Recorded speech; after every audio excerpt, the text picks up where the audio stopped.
Big boss season 6 ഇതുപോലത്തെ ഒരു വൃത്തികെട്ട പരിപാടി ഉണ്ടെങ്കിൽ, അതായത് പറഞ്ഞാൽ വെറും തറ ഒരു പ്രോഗ്രാമാണ് ബിഗ് ബോസിൻ്റെ സീസൺ 6. ഇത് എൻ്റെ വ്യക്തിപരമായിട്ടുള്ള അഭിപ്രായമാണ്.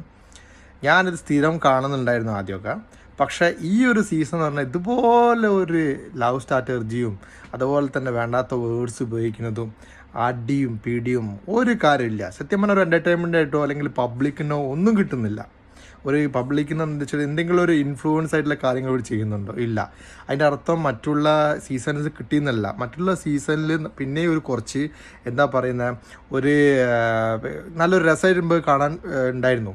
സീസൺ 5 വരെ കുഴപ്പമില്ല. ഫസ്റ്റത്താണെങ്കിലും സെക്കൻഡ് ആയാലും തേർഡ് ആയാലും ഒക്കെ ഒരു കുഴപ്പമില്ലാത്തൊരു സീസൺ ആയിരുന്നു. പക്ഷേ സീസൺ 6 പ്രേമം അതും ഇതും ചുമ്മാ ഇതുപോലത്തെ ഒരു പ്രോഗ്രാം നിർത്താൻ വേണ്ടി നമ്മൾ നാട്ടുകാരായിട്ടുള്ള നമ്മൾ എന്താണ് ചെയ്യേണ്ടത്?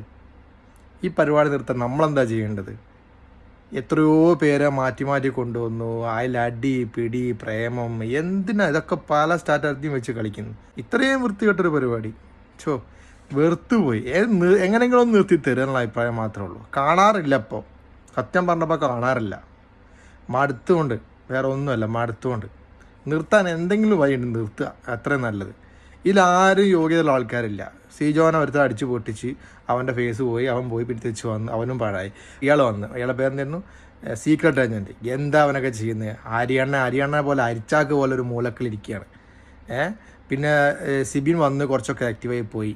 എന്നാലിത് എന്തിനാണ് ഈ പരിപാടി എന്ന് പറഞ്ഞിട്ടുണ്ടെങ്കിലും സത്യം പറഞ്ഞാൽ സീസൺ 6 വേറും ബോറ്. ലാലേട്ടനെ കാണാൻ നിർത്തിയിട്ട് ഈ പരിപാടി കഴിഞ്ഞിട്ട് വേറെ പരിപാടിക്ക് പോകണം നല്ലത്. ഇതെൻ്റെ വ്യക്തിപരമായ അഭിപ്രായമാണ് കേട്ടോ. ഇതിൽ യോജിക്കുന്നവർക്ക് യോജിക്കാം. Okay, by. എങ്ങനെയെങ്കിലും നിർത്തി തരും.